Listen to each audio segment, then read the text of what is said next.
రాష్ట్ర ప్రభుత్వం ఎన్నికల ముందు చెప్పిన వాగ్దానాలకు అనుగుణంగా అభివృద్ధి సంక్షేమ కార్యక్రమాలు అమలు చేస్తామని చెప్పి మాట ఇచ్చి ఇవాళ అధికారంలోకి వచ్చిన తర్వాత 2.5 సంవత్సరాలు అయిపోయినాక ముఖ్యమంత్రి గారు నిన్న అసెంబ్లీలో చేసిన ప్రకటనలు చాలా ఆశ్చర్యకరం, దిగ్భ్రాంతి కలిగించేటివి. ముఖ్యంగా మిషన్ భగీరథ సందర్భంలో మిషన్ భగీరథ కార్యక్రమాన్ని ప్రారంభించినప్పుడు ముఖ్యమంత్రి గారు ఒక మాట చెప్పారు, ఇంటింటికి నేను తాగునీళ్ళు శుద్ధి చేసిన ఇస్తా, లేకుంటే నేను వచ్చే ఎన్నికలలో ఓట్లు అడగను. నేను ఈ సందర్భంగా గుర్తు చేస్తున్నాను, ఈ మిషన్ భగీరథకు సంబంధించిన కార్పొరేషన్ను క్రియేట్ చేసినప్పుడే అప్పులకు పోతున్నాడని చెప్పినప్పుడే అందులోని అంశాలు చూసి మేము ఇదే ఎన్టీఆర్ భవన్లో ప్రెస్ మీట్ చెప్పినాం. రాబోయే రోజులలో నీటి పన్ను ఏ పోతున్నాడు అనేది కూడా నేను చెప్పడం జరిగింది. నిన్న వాస్తవ రూపం దాల్చింది. ముఖ్యమంత్రి గారు అంటున్నారు నీళ్లు సమృద్ధిగా వాడుకున్న తర్వాత ప్రజలే సంతోషంగా పన్నులు కడతారంటున్నారు. అంటే నీటిని కొనుక్కునే పరిస్థితి వస్తుందని గతంలో మేము చెప్పింది నిజమైంది. ముఖ్యమంత్రి గారు నిన్న శాసనసభలో నిండు సభలో చేసిన ప్రకటనలో తాగునీటికి పన్నేస్తాం అని ఒప్పుకున్నారు ముఖ్యమంత్రి గారు. ఆ దిశగా ప్రభుత్వం అడుగులేస్తుంది. ఇదే కాకుండా ముఖ్యమంత్రి గారు ఇంకొక విషయాన్ని కూడా సెలవిచ్చిండు. విద్యుత్ శక్తి ఫ్రీగా ఇస్తున్నాం, ప్రాజెక్టులు పూర్తయిపోయిన తర్వాత కరువు తీరిన తర్వాత ప్రజలే నాణ్యమైన కరెంటు ఇవ్వండి, మేము బిల్లు కట్టడానికి కూడా సిద్ధంగా ఉన్నామని ప్రజలు గతంలో చెప్పిండ్రి, రేపు కూడా చెప్తారు, కరెంటుకు కూడా మేము ఛార్జీలు వసూలు చేస్తామని ముఖ్యమంత్రి గారు చెప్పడం జరిగింది. ఏ ప్రజలు వచ్చి నాకు వాలంటరీగా డబ్బులు కడతామని చెప్పిండ్రో తెలియదు, కానీ మీరు నాణ్యమైన కరెంటు ఇవ్వండి, డబ్బు ఇస్తామని చెప్పినట్టుగా ఆ రకంగా 2 మౌలికమైన విషయాలు, ఉచితంగా ఇస్తామన్న కరెంటుకు ఛార్జీలు ఉండబోతున్నాయని ముఖ్యమంత్రి గారు చెప్పారు. ఉచితంగా ఇస్తామన్న తాగునీటిని ఇవాళ ఇంటింటికి మేము నల్లా పెడుతున్నామని చెప్పిన ముఖ్యమంత్రి దానికి కూడా నీటి పన్ను వేస్తున్నాను నిన్న అసెంబ్లీలో చెప్పడం జరిగింది. 3వది అతి ముఖ్యమైన కీలకమైన ప్రకటన కూడా ముఖ్యమంత్రి గారు చేశారు. డబుల్ బెడ్రూమ్ ఇళ్ల మీద 2,60,000 ఇళ్లకు ఆర్డర్స్ ఇచ్చిండ్రు, పరిపాలనాపరమైన అనుమతి ఇచ్చిండ్రు. అందులో నుంచి 1,00,000 ఇండ్లు హైదరాబాద్లో, 1,00,000 రూరల్ ఏరియాలో కడితేనే ఆ ఇండ్లు పూర్తయితేనే ఎన్నికలకు పోతామని చెప్పి ముఖ్యమంత్రి గారు ఓట్లు అడుగుతా అని చెప్పడం జరిగింది. ఈ సందర్భంగా నేను ముఖ్యమంత్రి గారిని అడుగుతున్నా, దాదాపు 2.5 సంవత్సరాలు అయిపోయి మళ్ళీ ఒక 2-3 నెలలు ఎక్స్ట్రా కూడా అయిపోయింది. పేదల ఇండ్లు ఎందుకు నిర్లక్ష్యానికి లోనైనవో మనకు అర్థం కాదు. ఎమ్మెల్యేగా ఉద్దేశించిన ₹1 కోటి ఇండ్లు పూర్తయితే 6 నెలల్లో, గవర్నర్ గారి సిబ్బందికి సంబంధించిన 152 ఇండ్లు నిర్మాణం పూర్తయితాయి. ముఖ్యమంత్రి గారి సువిశాలమైన 150 గదుల భవంతి కూడా 8 నెలల్లోనే పూర్తవుతుంది. కానీ డబుల్ బెడ్రూమ్ ఇళ్ళకు మాత్రం కాంట్రాక్టర్లు రారు. అదేమంటే ముఖ్యమంత్రి గారు చెప్తున్నారు చాలా పనులు కింద జరుగుతున్నాయి కనుక కాంట్రాక్టర్లు వస్తలేరు అని అంటున్నారు. వాస్తవంగా మీ దగ్గర నిధులు లేకనా, లేకుంటే ఉద్దేశం లేకనా, మనసు రాకనా బలహీన వర్గాల గృహ నిర్మాణాన్ని పట్టించుకోలే. గత 3 సంవత్సరాల బడ్జెట్లు చూసినా ₹1 కూడా ఇండ్ల నిర్మాణానికి డబ్బు కేటాయింపు లేదు. ముఖ్యమంత్రి గారు స్పష్టంగా చెప్పాల్సిన అవసరం ఉంది. ఈసారి బడ్జెట్లో ఒక ప్రొవిజన్ పెట్టుకున్నారు, బడ్జెటేతర నిధులను సమీకరిస్తాం, అంటే అప్పులను తీసుకొస్తామని చెప్పి. మౌలికమైన పేదలకు అవసరమైన గృహ నిర్మాణానికి అప్పు తెస్తాం. విద్యుత్ శక్తి డిస్కామ్లకు ఇప్పటికే 6,000 కోట్లు బాకీ ఉన్నారు, మళ్ళా అదనంగా చేసే ప్రతి పనికి అప్పు తెస్తాం, బడ్జెట్ కేటాయింపులు ఉండవు. మిషన్ భగీరథకు 42,000 కోట్లు ఖర్చు అవుతాయి, అప్పు తెస్తాం. ఆర్టీసీకి అప్పు ఇప్పిస్తాం, హైదరాబాద్ మున్సిపల్ కార్పొరేషన్కు అప్పులు ఇప్పిస్తాం. ఏ కార్యక్రమం మొదలు పెడితే దానికి అప్పుల మీదనే ధ్యాస ఉంది తప్ప, మనం సంపన్న రాష్ట్రం, ధనిక రాష్ట్రం, మిగులు రాష్ట్రం, కానీ ఈ డబ్బులోంచి మనం వీటికి ఖర్చు పెట్టాం. మౌలిక సదుపాయాలకు మనం ఖర్చు పెట్టాం, ప్రజా అవసరాలకు మనం ఖర్చు పెట్టాం, బడుగు బలహీన వర్గాలకు ఉద్దేశించిన గృహ నిర్మాణానికి మనం బడ్జెట్లోంచి చిన్న పైసా గుడియం. తాగునీటిని బలహీన వర్గాలకు, గ్రామీణ ప్రాంతాల్లో ఇచ్చే పేదలకు కూడా పన్నులు వసూలు చేసేందుకు అప్పు తెస్తాం. మరి మీకు వచ్చే డబ్బంతా ఏమవుతుందంటే పప్పు బెల్లాలకు మీ ఆడంబరాలకు సంబరాలకు ఖర్చు అయిపోతుంది. కానీ ప్రజలకు అవసరమైన మౌలిక సదుపాయాలు ఇల్లు, నీళ్లు, విద్యుత్ శక్తి వీటికి మాత్రం డబ్బు పెట్టడం లేదు. అదేమంటే మేము అప్పు తెస్తాం, అప్పు తెస్తేనే అభివృద్ధి అంటున్నారు. మేమంటున్నాం అప్పు తెచ్చి పప్పు కూడా తినబెడతాం అంటున్నారు. మన సంపన్న రాష్ట్రంలో ఇంత పెద్ద ఎత్తున అప్పులు చేసే ప్రభుత్వం బహుశా దేశంలో ఎక్కడ లేదు. 2 జూన్ 2014 నాడు మీరు అధికారం మీ చేతుల్లోకి తీసుకున్న నాడు 61,710 కోట్ల అప్పు ఉంది మీకు. 61,710 కోట్ల అప్పు ఉంటే నిన్న ఆర్థిక మంత్రి గారు చదివిన బడ్జెట్లో 1,40,523 కోట్ల అప్పు ఇవాళకి లెక్క తేల్చిండ్రు ఆర్థిక మంత్రి గారు. 1,40,523 కోట్లు అంటే దాదాపు 80,000 కోట్లను మీరు అప్పు చేసిండ్రు ఈ 2.5 సంవత్సరాల కాలంలో. ఈ 80,000 కోట్లే కాకుండా నేను ఇంతకుముందు చెప్పిన రంగాలు ఏవి ఇందులో లేవు. హౌసింగ్ లేదు, భగీరథ లేదు, ఎలక్ట్రిసిటీ లేదు, హైదరాబాద్ కార్పొరేషన్ లేదు, ఇతర దేశాల నుంచి తీసుకొచ్చే అప్పులు లేవు. ఇవి కాకుండానే ఇంత పెద్ద మేరకు అప్పు పెరిగిపోయింది. మరి ఇవాళ ఒక్కొక్క అంశాన్ని తీసుకున్నట్టయితే రాష్ట్ర ప్రభుత్వం అప్పుల్లో ముందంజలో ఉంది, అభివృద్ధిలో వెనుకంజలో ఉంది. దేశంలోనే అత్యధికంగా అప్పులు ఉన్న రాష్ట్రం కానీ తలసరి అప్పున్న రాష్ట్రం కానీ తీసుకుంటే తెలంగాణనే దేశంలో మొదటి స్థానంలో ఉంది. 100కి 70 మందికి అప్పు ఉంది, వ్యక్తిగత అప్పులు ఉన్నాయి ఇవాళ గ్రామీణ ప్రాంతాల్లో. అవి కాకుండా మీ అప్పులు మళ్ళా 100కి 70% మంది అప్పులతో ఇవాళ సతమతం అవుతుంటే రాష్ట్ర ప్రభుత్వం వాళ్ళ నెత్తి మీద అదనంగా 40 నుండి 50,000 మళ్ళీ అప్పును చేసి పెట్టింది. ఈ అప్పులన్నీ కూడా తీర్చడానికి ముఖ్యమంత్రి గారు మార్గాలు చెప్పాలి. ఇంత సంపన్నమైన రాష్ట్రంలో, ఇంత పన్నులు ఎక్కువ వస్తున్నాయని చెప్తున్న రాష్ట్రంలో, దేశంలో అన్నిట్లలో మేమే ఫస్ట్, ఈజ్ ఆఫ్ డూయింగ్ బిజినెస్లో మేమే ఫస్ట్, ఆర్థిక క్రమశిక్షణలో మేమే ఫస్ట్, అన్నిట్లలో మేమే ఫస్ట్ అనేటోళ్ళు అప్పుల్లో మీరే ఫస్ట్ అయిండ్రు ఇవాళ. ఆత్మహత్యల్లో మీరే ఫస్ట్ అయిండ్రు ఇవాళ. వాగ్దాన భంగంలో కూడా ఇవాళ దేశంలో మీరే ఫస్ట్ ఉన్నారు.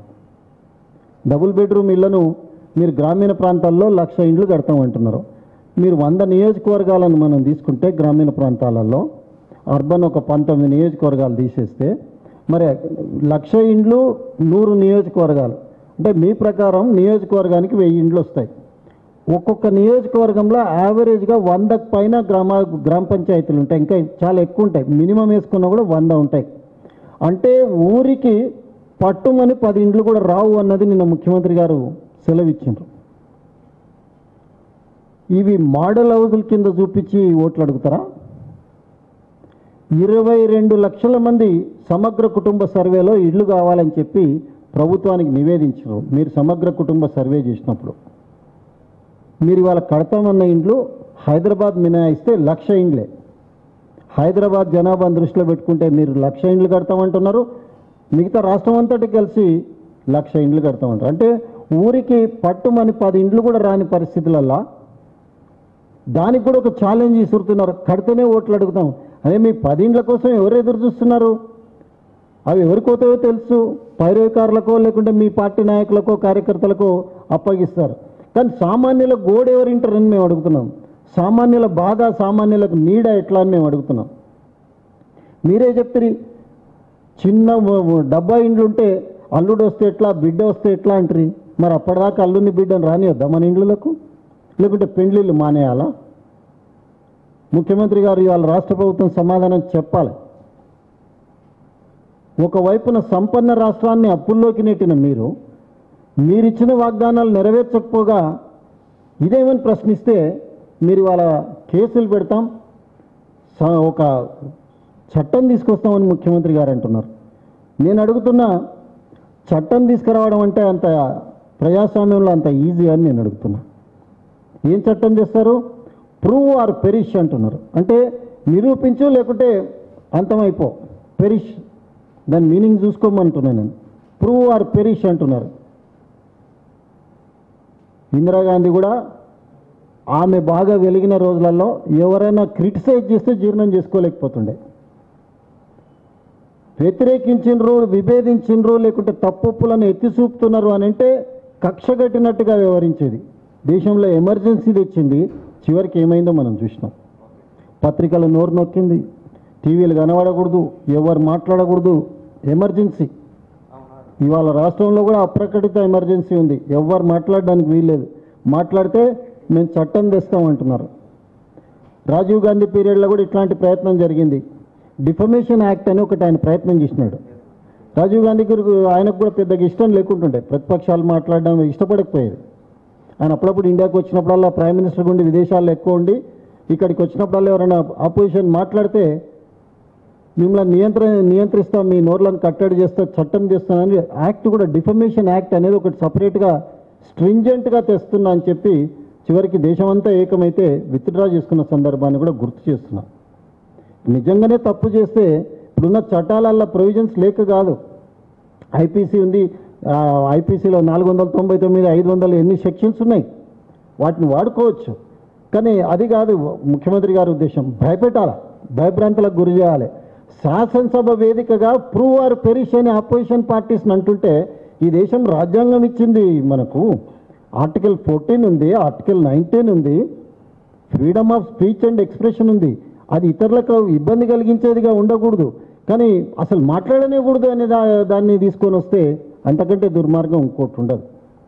సో ఈ ప్రూవ్ ఆర్ పెరిష్ అనే దానికంటే ముందు నేను ప్రభుత్వాన్ని ఆలోచన చేయమంటున్నా. మీరిచ్చిన వాగ్దానాలు డబుల్ బెడ్రూమ్ ఇల్లు మీ మేనిఫెస్టోను ఒకసారి చదవండి. అర్హులందరికీ డబుల్ బెడ్రూమ్ ఇల్లు ఇస్తామన్నారు. ఆ ఇచ్చేటప్పుడు కూడా డ్రమటైజ్ చేసి చెప్పిండ్రు. కోడాడు ఉండాలి, మేకాడు ఉండాలి, బర్రె గొర్రె ఎక్కడుండాలి అన్నట్టుగా ఉపన్యాసాలు చెప్పిండ్రు. ఇవాళ 1,00,000 ఇండ్లకు కుదిస్తాం, అది 3 ఏళ్ళు అయిన తర్వాత 1,00,000 కడతాం. ఆ 1,00,000 ఊరికి 10 కూడా రాని స్థితులలో మీరు జనాన్ని ఎట్లా కన్విన్స్ చేస్తారు? మీరు వాగ్దాన భంగం కాదా అని చెప్పి సందర్భంగా నేను అడుగుతున్నా. ఉచితంగా వచ్చే నీటిని మీరు ఇవాళ పన్ను అయిపోతున్నారు. నేను అనుకుంటా రాబోయే రోజులలో హరితహారం మేము చెట్లు నాటినాం కనుక విస్తృతంగా స్వచ్ఛమైన గాలి వస్తుంది, దానికి కూడా ఖర్చు అయింది, అప్పు తెచ్చినాం, గాలి పన్ను కూడా వేసే ఆలోచన చేస్తేనే ప్రభుత్వం అన్నంత వేగంగా పోతుంది. హరితహారం ద్వారా మేము కోట్లాది మొక్కలు నాటినాం, స్వచ్ఛమైన గాలి వస్తుంది, వాతావరణం ఉంది కనుక దానికి కూడా పన్ను ఇస్తామనే ఆలోచన వస్తే పాత రోజులలో చూసినాం, జుట్టుకు పన్ను, దానికి పన్ను, ఆ టైప్ వస్తుంది. ఇప్పుడు ఫ్రీగా ఇస్తున్న కరెంటును మీరు తీసుకొని ఇవాళ పన్ను ఛార్జ్ అంటున్నారు, నీళ్ళకు ఛార్జ్ అంటున్నారు, ఇండ్లది అప్పు తీసుకొని వస్తున్నారు. ఇండ్ల గురించి కూడా భవిష్యత్తులో ఏం చేయబోతున్నారో మనం అర్థం చేసుకోవచ్చు. సో ముఖ్యమంత్రి గారికి ఈ సందర్భంగా విజ్ఞప్తి చేసేది ఒకటే, మీరు తలసరి అప్పు తీసుకున్న, తలసరి రాష్ట్ర ప్రభుత్వం ఈ 2.5 ఏళ్లలో తీసుకున్న అప్పు రేషియో తీసుకున్న బయటి రాష్ట్రాలతో పోలిస్తే మీరు చాలా చాలా పెద్ద సంఖ్యలో ముందుకు పోయినారు. ముఖ్యమంత్రి గారు నిన్న ఇంకొక మాట అన్నారు, వీళ్ళు వచ్చిన తర్వాతనంట 8 లక్షల ఎకరాలకు మహబూబ్ నగర్ జిల్లాలో నీళ్ళు ఇచ్చేసినాం, 7 నియోజకవర్గాల్లో పండుగలు జరుగుతున్నాయి అంటున్నారు. మేమందరం మహబూబ్ నగర్ వాళ్ళమే, నేను మహబూబ్ నగర్, మరి 7 పండుగలు జరుగుతున్నాయో తెలియదు. కానీ ఈ సందర్భంగా నేను ప్రభుత్వాన్ని అడుగుతున్నా, ఏ ప్రాజెక్ట్ అయినా మీరు ఆలోచన చేసిండ్రా, మీరు కట్టినరా? ఏ కాలువనైనా మీరు తవ్వించినరా? ఏ మోటార్నైనా మీరు కొనుక్కొచ్చి మీరు పెట్టినరా? తెలుగుదేశం హయాంలో నిర్మాణం ప్రారంభించిన ప్రాజెక్టులే ఇప్పటికి ఉన్నాయి, కాంగ్రెస్ వాటిని కొనసాగించింది. మీరు వచ్చిన తర్వాత చేసింది ఏంటంటే, తవ్విన కాలువలు, కట్టిన ప్రాజెక్టుల దగ్గర కలర్ ఫోటోలు దిగుతున్నారు మీ నాయకులు. అదే కాలువల దగ్గర కలర్ ఫోటో 90% పూర్తయిన ప్రాజెక్టుల దగ్గర ఇప్పుడు వచ్చి ఆ కాలువల కాడ నిలబడి కలర్ ఫోటోలు దిగి మేమే నీళ్లు తెచ్చినామని సొంతంగా మీరు ప్రచారం చేసుకుంటున్న పరిస్థితి. అది కూడా ఎంత దాకా వెళ్ళిందంటే, నాయకుల అత్యుత్సాహం వల్ల, పంతాలు పట్టింపుల వల్ల జిల్లాలో వచ్చిన కొద్దిపాటి నీళ్లు కూడా పంటలు పండని దుస్థితి ఉండి రైతులు ఇవాళ గగ్గోలు పెడుతున్నారు, బాధపడుతున్నారు. పండుగలు కాదు, రైతుల పరిస్థితి దయనీయంగా తయారు చేసిండ్రు. మీ నాయకులు వ్యక్తిగత ప్రతిష్టకు పంతాలకు పోవటం వల్ల ఇబ్బందులు వచ్చినాయనే విషయాన్ని కూడా ఈ సందర్భంగా ప్రభుత్వాన్ని గుర్తు చేస్తున్నా. అన్ని ప్రాంతాల్లో అన్రెస్ట్ మనకు కనిపిస్తుంది. జిల్లాలో ఉత్సాహంతో ఎక్కడైతే నీళ్లు వచ్చినాయని కాలువలు తెంపి, గట్లు తెంపి, చెరువులు నింపినామని చెప్పిండ్రో అవి అర్ధాంతరంగా నీళ్లు నిలిచిపోయే పరిస్థితి వస్తే వేసిన పంటలు చేతికి రాని దుస్థితి ఉన్నమాట ఒకసారి ఫీల్డ్ మీద దయచేసి తెలుసుకోమని చెప్పి నేను ఈ సందర్భంగా ప్రభుత్వాన్ని కోరుతున్నాను. గత సంవత్సరం చూసినాం, ఇట్లే పంతాలకు పట్టింపులకు పోయి జూరాల ఎండిపోయింది. ఈ సంవత్సరం కూడా అదే పరిస్థితి ఉంది. మొత్తం జిల్లాకు తాగునీళ్ళు ఇచ్చే జూరాల ప్రాజెక్టులో కూడా ఆ నీరు అడుగంటిపోయిన పరిస్థితిని ఈ సందర్భంగా గుర్తు చేస్తున్నాం. ప్రభుత్వం ప్రశ్నించిన వాళ్ళని బయటకు నెట్టింది. మా వాళ్ళు ఏ తప్పు చేయకపోయినా శాసనసభలో గవర్నర్ ప్రసంగం జాయింట్ సెషన్లో చేసిన దాని మీద ఒక్క మాట కూడా మాట్లాడకపోయినా మా వాళ్ళని బయటికి నెట్టేసిండ్రు. ప్రశ్నించే వ్యక్తులు సభలో ఉండకూడదని చెప్పి ప్రభుత్వాన్ని ప్రతి అంశంలో ఇరికాటంలో వీళ్ళు పెడతారు కనుక వీళ్ళని బయటికి నెట్టేయాలని అన్ని పక్షాలు కోరినా చివరికి మేము గవర్నర్ దగ్గర మొరబెట్టుకున్నా మా శాసనసభ్యులను సభలోకి అనుమతించకుండా సొంతంగా మీ వాళ్ళ చేతనే మీరు పొగడ్తలు కీర్తనలు చెప్పించుకుంటే అంతకంటే దౌర్భాగ్యం ఇంకోట్లేదు. ఈ సందర్భంగా ప్రభుత్వాన్ని ఒకసారి పునరాలోచన చేసుకోమని, ప్రజాస్వామ్యయుతంగా గవర్నర్ చేత మీరు చెప్పించినట్టుగా ప్రజాస్వామ్యయుతంగా ప్రభుత్వాన్ని నడపండి, మీరు ఇచ్చిన వాగ్దానాలు నిలబెట్టండి. మీరు ఇప్పటికీ ఎలక్ట్రిసిటీ ఛార్జీలు, వాటర్ మీద మీరు తీసుకున్న నిర్ణయాలు తప్పిదాలు ఇవి, దయచేసి వెనక్కి తీసుకోండి, ఇటువంటి ప్రతిపాదనలు పెట్టొద్దండి అని చెప్పి సందర్భంగా రాష్ట్ర ప్రజానీకం తరఫున విజ్ఞప్తి చేస్తున్నాం.